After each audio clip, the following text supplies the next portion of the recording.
Hey, how y'all doing? It's Chey, and today we're going to be reviewing 4 books that I read last year and forgot to make a wrap-up video on, and it's been bothering me, so now I'm going to go over them.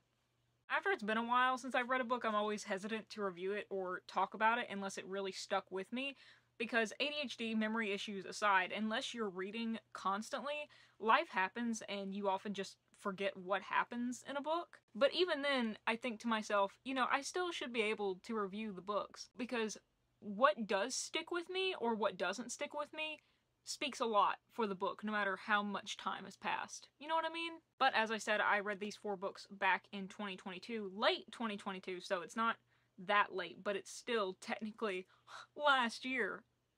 Please clap. With that being said, 2 of the books are classics, 2 are more modern literary fiction. The first one is Wuthering Heights by Emily Bronte. This was a book that I was intimidated to read for a long time because it has that Jane Austen Pride and Prejudice legacy about it, I guess you could say. I wasn't interested in this book because I knew it was about a romance, some kind of romance. But then something happened that completely changed my interest level for the better, and I learned that it was not only a romance story, but it was a ghost story. I thought they may have been exaggerating.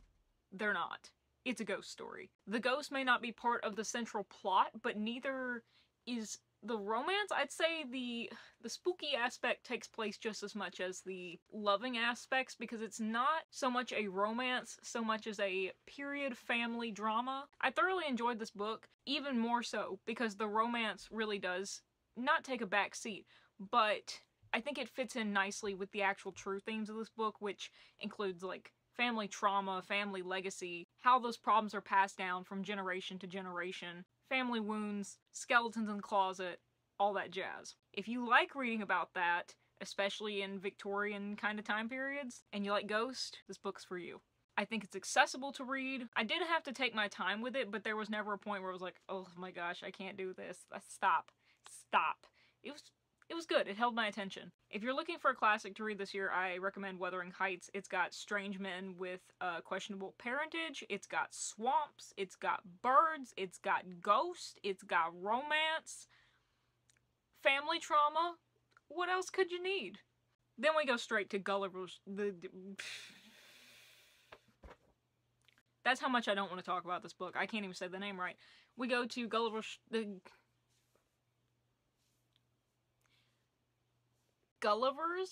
Travels by Jonathan Swift. Thank you, Chey. Be a human for 10 seconds. Now, despite what this beautiful copy may have to say for itself, the inside is not as lovely. I have very complicated feelings with this book.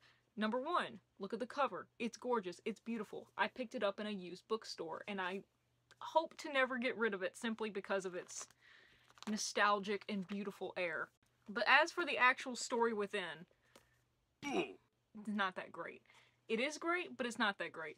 I have never seen the girl... I'm gonna stop saying the title of this book because I can't say it. I have never seen the movie adaptations of this book, and I probably should because I think I would enjoy them a lot more. Especially because there's one with Jack Black, isn't it? I think there is. I should Google that. There probably is. Editing Chey, you can Google search that or not.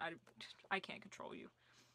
If you don't know what this book is about, it follows a man named Gulliver who has a problem with getting himself into shenanigans. He keeps going on board ships as a doctor and then winds up in situations where he's either thrown overboard, he's taken by pirates, he just winds up off the ship that he's supposed to be on. He winds up places that he never expected to be in, where it seems nobody else has ever been before.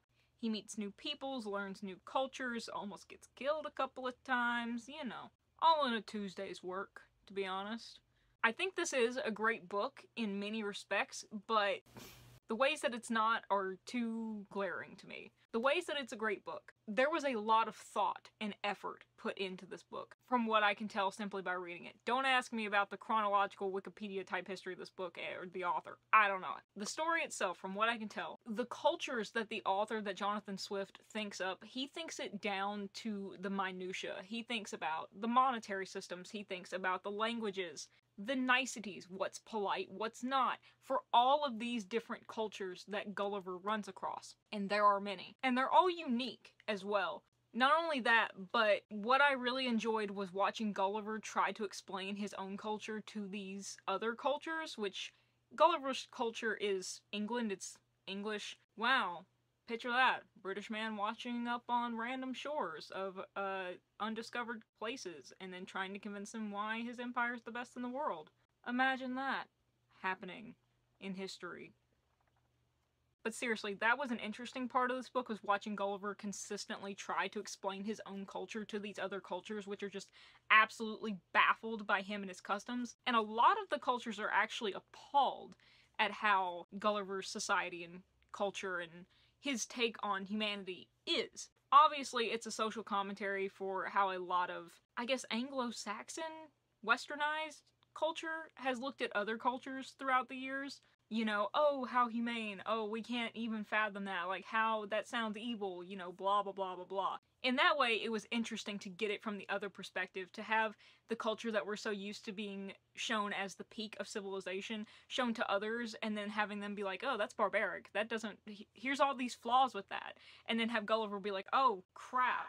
And like I said, I also appreciate the amount of detail that this author went into in trying to flesh out and world build these cultures and these places. They truly felt real. What I didn't like is the writing.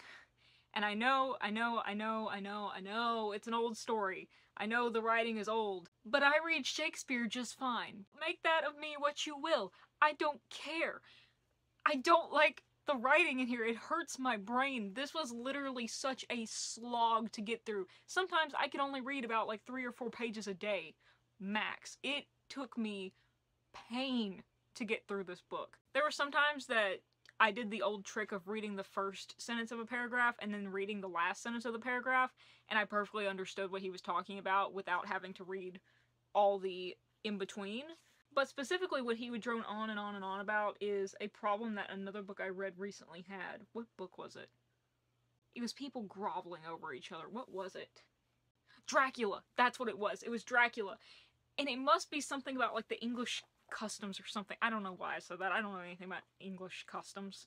I'm American. But likewise, where in Dracula they would spend paragraphs upon paragraphs talking about how honorable, how amazing a person was, or what this other character thought of this character, and how much they adored them. It goes on that way in this book about different values, or the love of country, or about how amazing something is, and I'm like, okay, you get it. I get it, you love it. He will consistently mention the same information in the middle of sentences that also contain different information. So when he's talking about a character being super honest, let's just say honest, he'll say, well, he was telling me about this, and as I knew him to be an honest man, I took him seriously. Then when we were talking about this, he brought up this point, and as he was so honest, I could not help but to take notice. And I'm like, would I recommend reading this book? Like Wuthering Heights, I would say yes. I'd say give it a read. Maybe just get it from your library, and definitely take it at your own pace. Don't be intimidated by it. Heck, I haven't even seen the movies, but I might even suggest watching the movie alongside of this. I don't know how well it follows it, obviously, but it could be helpful. For all of its trouble, I did enjoy it. Just don't think that I'm going to be reading it again anytime soon. Now, we're out of the classics era and into the more modern era. I'm going to start with this book, Indignation by Philip Roth. Why did I read this book? Because when I was making my return to DC, I was going to be sitting in on my favorite professor's class, which one of my best friends happened to be a master's student in. One of the conditions for coming to class was that I was going to have to do the work, I was going to have to do the reading for that class. I said, okay, fine, check the syllabus. Silly me, stupid me. I picked the day where I was like, oh, haha, there's only like one thing listed here. Yeah, the reason the other days had multiple assignments listed, I forgot, being out of college for so long, was because they were portions of reading. The reason there was only one listed for this class was because it was an entire book. But it's okay, I took the challenge. And thank you to my friend Alex for sending me this copy of the book, that way I would have it for class. Because look how beautiful this copy is. I'm being spoiled with gorgeous copies of books in my possession. It's a hardback, but just look at that. I also did tab this book, that way I would have things to talk about and discuss during class. I don't quite remember what my tabbing system is. I know one of them was, ew, gross, typical Philip Roth. In this book we follow a young man who is looking back at his life mostly his time in college, the short time that he spent in college. He's evaluating his relationships with his family, evaluating his relationship with his peers, with the world, really taking an in-depth look into why he feels so strongly about the things that he feels strongly about and what led him to make certain decisions. It's really a reflective, introspective book. This book is kind of hindsight is 2020, if I was to sum it up. Indignation kind of really describes it, but hindsight is 2020 also very well describes it. I can't tell you the main point or why he's doing what he's doing without spoiling the book, so I won't do that. But I will say, of all the Philip Roth that I've read, which is not as much as my favorite professor, I like this one. Was not my favorite, but I did enjoy it, and it actually wasn't as long as I thought it was going to be. Look at the pages. Look at the font.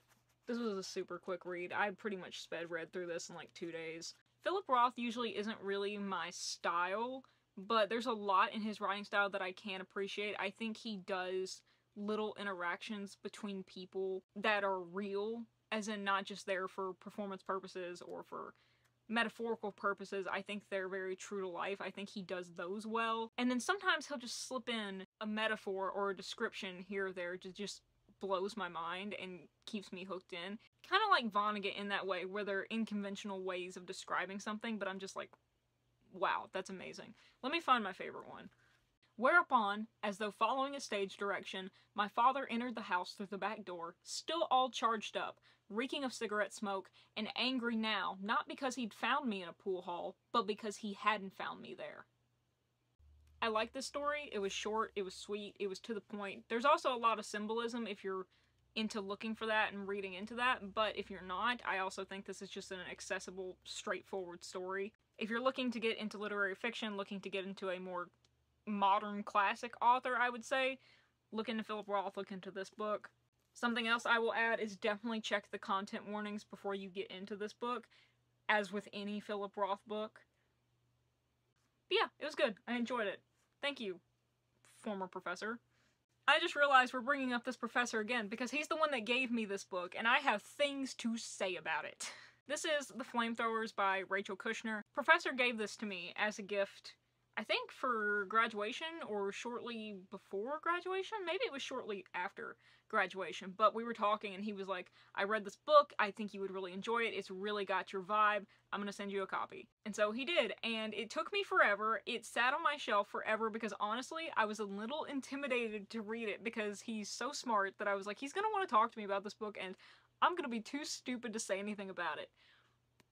But then, going back to DC, I was like, well, I have to have it read because I have to have things to say about it, and so I picked it up and read it. I adored this book, and I also hate it at the same time, not in the way that I both love and hate Gulliver's Travels. I'll tell you why. The reason I hated it is because of how much it called me out. What do I mean by that? It's too much my vibe. I hate how right he was, in that it was my vibe and that I was gonna love it. I don't want to prove him right, but here we are.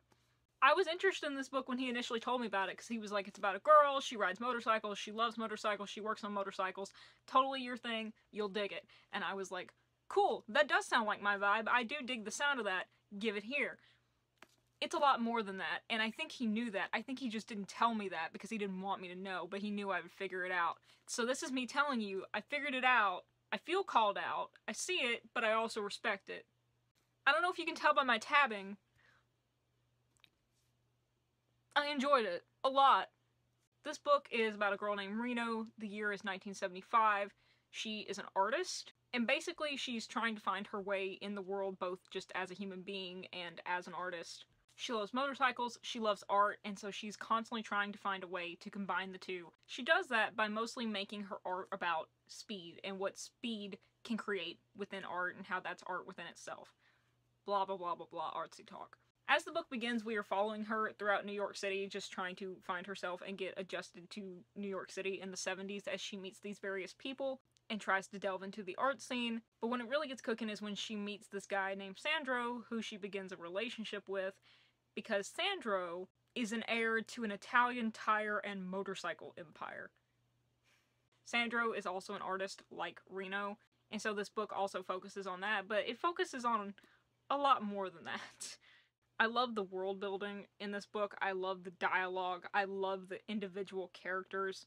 They're all so different, and the way they interact is real as well. And what I mean by real is it doesn't feel manufactured. I know every relationship is different, every interaction looks different between people because people are all different, but you can tell when something feels a little forced or was very cookie cutter.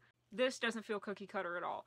Every character and the way they interact with different characters varies, just like it would in real life, which I appreciate. Not only do we follow the story of two artists falling in love, two motorcycle lovers falling in love, but we also deal with New York City in the 70s. We deal with the problems with elitism, trying to find yourself, trying to define yourself. Again, family trauma, family legacy, classism, a lot of classism, and discussion of still prevalent political themes. Don't let that intimidate or bore you though. This book is very, very funny. I don't know if you can see all like my orange and pink tabs, but those are funny moments and moments that I loved. The writing is beautiful in this book. I absolutely love the writing. What this book truly called me out on though is, I'm just gonna say it, my attraction to toxic men. I can't help it. It's what I am. And you might be thinking that I'm spoiling the book, talking about Sandro. Sandro's a toxic man? No, I'm not talking about Sandro. I'm talking about Ronnie. I won't say much more about Ronnie, but I love Ronnie, and I probably shouldn't love Ronnie, but I love Ronnie. If you're not into, like, the whole art scene, if you're not into, like, the 70s, or, weirdly enough, you're not into motorcycles, that's fine. Read this book for Ronnie. Ronnie is so funny. Every time I laughed out loud, it was because of Ronnie. When he was first introduced in this book, I didn't even know his name, and I was already in love with him. From, like, the first interaction, I was like, I love you. You're a problem, but you're my favorite. For instance, this is a part where Reno is at a party that Ronnie is also at. I passed Ronnie. He was talking to a girl I didn't know. Have you had any contact recently with people from other planets? He asked her. His voice got louder as I passed, and he turned in my direction. There's another part at this same party where this guy is trying to be all artsy and perform his songwriting, right? And he's talking about how all songs are about unrequited love, and Ronnie just isn't having it. The thing about songwriting, John Dog was saying to someone, is that you can address things obliquely, but no matter. You can't get away from the content that is the essence of the form.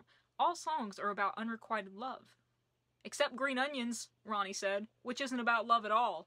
I'm talking about songs with lyrics, Dog said, not instrumentals. Green Onions is an instrumental. Take this job and shove it, Ronnie said. Tell me that's about unrequited love.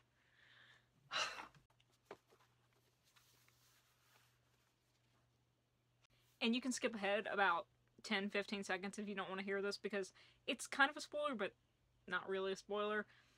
Just another piece of beautiful writing that hit me straight in the heart when I read it. You shouldn't be, he said. You always have something interesting to say, but you withhold it. The only one besides me who knows you, he said, is Ronnie. Which sent a curious wave through me. I wanted to believe it was true that Ronnie knew me. To be known is to be loved. This book is wonderful. I truly, truly enjoyed it. I think it has something for everyone. The writing is very easy, very accessible. More than not, you'll probably fly through this book. Oh, sorry, I just flipped it open and saw another line of dialogue that I just absolutely loved. You like a guy who puts a gun in his boot, he whispered. Don't you?